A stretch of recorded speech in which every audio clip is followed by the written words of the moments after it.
गवन करा के ढारे कैल बड़का विपत पारे धैल गवन करा के घरे कैल बड़का विपत पारे धैल एहो बलम एह तन्हाई के भार पड़ल बस मेज पे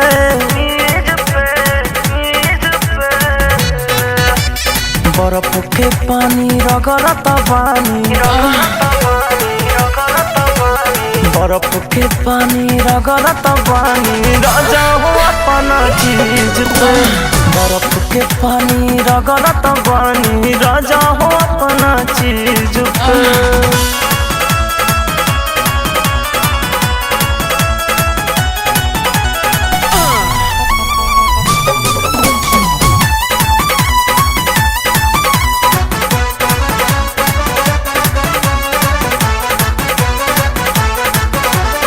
आगे जवानी के जरता दोनों गोदाम हमार बढ़ता कहिया ले आई बाई राजा मिले के मन बड़ा करता।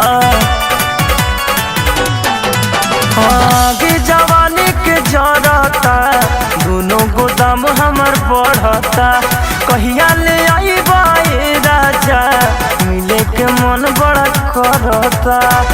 सोच सोच पछतात बानी रहेनी हथवा मीज के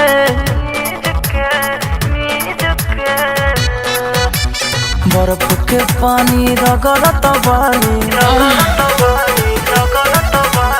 बर्फ के पानी रगड़त बानी राजा हो अपना चीज पे बर्फ के पानी रगड़त बानी राजा हो अपना चीज पे।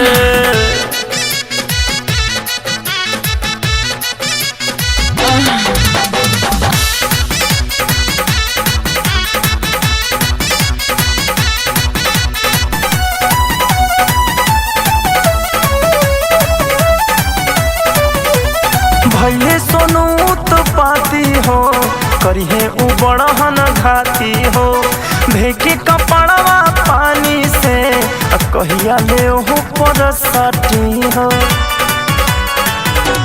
हाँ हाँ भैले सोनू उत्पाती हो सौसे सधा जइहे थाती हो भेके कपड़वा पानी से कहिया ले ओह पर सटी हो। गईलो विदेश समरिया बोला न कवना जीद पे